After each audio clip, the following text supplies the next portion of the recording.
Si vous le voulez bien, à 9h47, nous prenons un peu d'altitude avec Christophe Galfard. Bonjour. Bonjour. Merci beaucoup d'avoir accepté notre invitation. Vous êtes docteur en physique théorique, spécialiste de l'origine de l'univers. Je pourrais ajouter que vous avez travaillé, coécrit un livre avec l'astrophysicien Stephen Hawking, qu'on ne présente plus.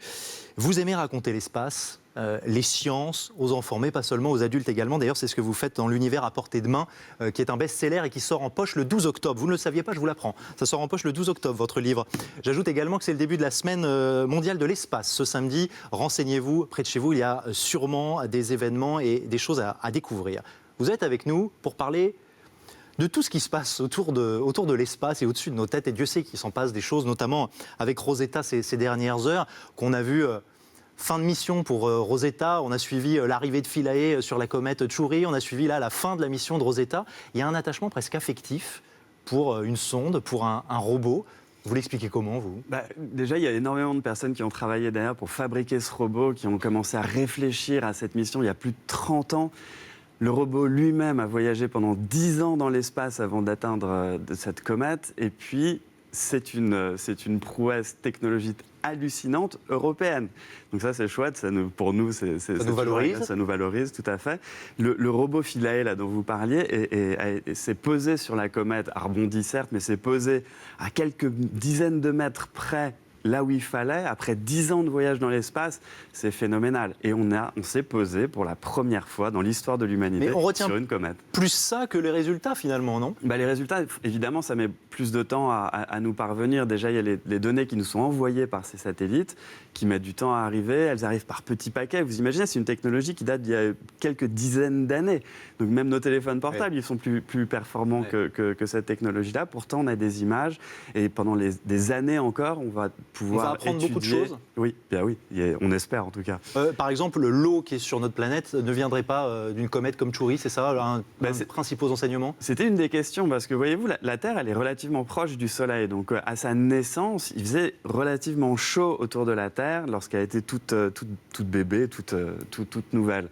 On imagine assez difficilement comment de l'eau liquide a pu apparaître à la surface, ou a pu être à la surface d'une planète telle que la nôtre, qui était brûlante. Donc forcément, il y a une partie de l'eau de la Terre qui a dû être apportée de l'espace. Est-ce que ça vient des comètes ? C'était l'idée. Eh bien, c'est très possible. Le truc, c'est que l'eau qu'on a trouvée sur cette comète-là ne correspond pas exactement à l'eau qu'on a sur Terre. Donc c'est probablement un mix de plein de comètes différentes qui correspondent à différents endroits du système solaire qui sont venus s'écraser sur la Terre il y a quelques 4,5 milliards d'années pour nous donner nos jolis océans. Vertigineux. Riche semaine, on va garder Rosetta dans notre cœur, mais on va la laisser de côté un instant. Il y a eu plusieurs annonces ces derniers jours. La NASA qui commence par nous dire qu'elle a peut-être repéré des geysers de vapeur d'eau sur une lune de Jupiter, le tout grâce aux observations du télescope Hubble. Elon Musk, le milliardaire fantasque sud-africain, qui présente un plan pour établir une ville sur Mars, où il veut envoyer des humains dans des vaisseaux gigantesques. On est dans un délire de communication ou on est dans un projet du futur réellement ?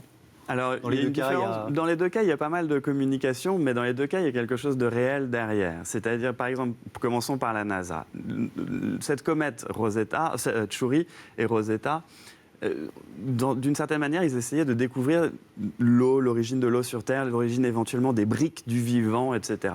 L'eau, dans la recherche de la vie, par exemple, est essentielle. On a besoin d'eau sur Terre pour qu'il y ait de la vie. Sans vie, il n'y a pas d'eau. Sans eau, il n'y a pas de vie. C'est clair. Donc on essaie de trouver de l'eau ailleurs. Et de l'eau liquide. La glace, c'est un peu compliqué pour faire du vivant.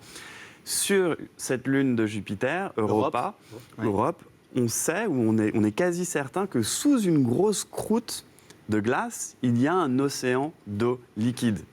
On adorerait pouvoir aller prendre cette eau pour l'analyser et voir s'il n'y a pas éventuellement des petites bactéries, des microbes ou de la vie, tout simplement, dans cet océan-là.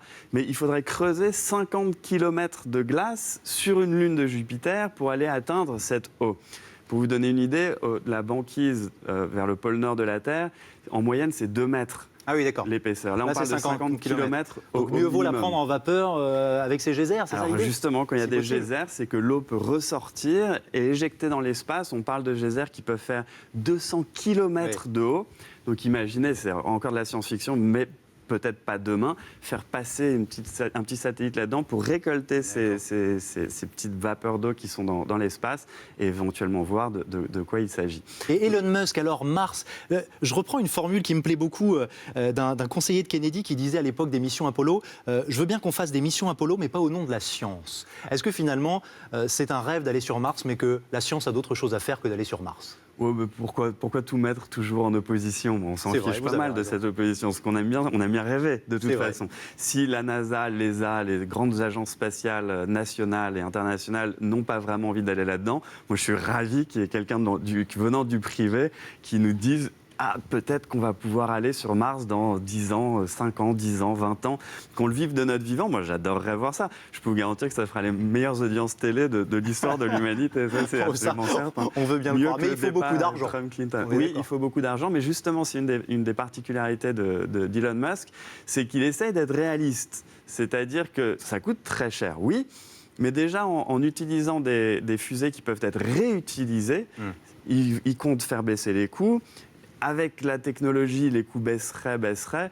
Aujourd'hui, je sais pas, quelques milliardaires russes et autres sont allés dans l'espace ou sur la station spatiale pour 20 millions d'euros. Là, il essaye de faire quelque chose à 200 000 euros ou dollars, disons, c'est pareil, pour arriver là-bas pour les premiers. En gros, c'est 200 000 dollars pour avoir une grosse chance de mourir. Je ne sais pas si je le ferai, mais voilà. Mais en tout cas, il y a quelque chose de fascinant dans cette conquête de l'espace. D'absolument fascinant. Christophe Galfard, merci infiniment d'être venu sur ce plateau. L'univers à portée de main, ça sort en poche le 12 octobre. C'est déjà un best-seller, on le dit, on le répète, et on apprend beaucoup de choses. Moi, je vais le lire en détail, parce que je ne l'ai pas encore lu en détail. Merci d'être venu.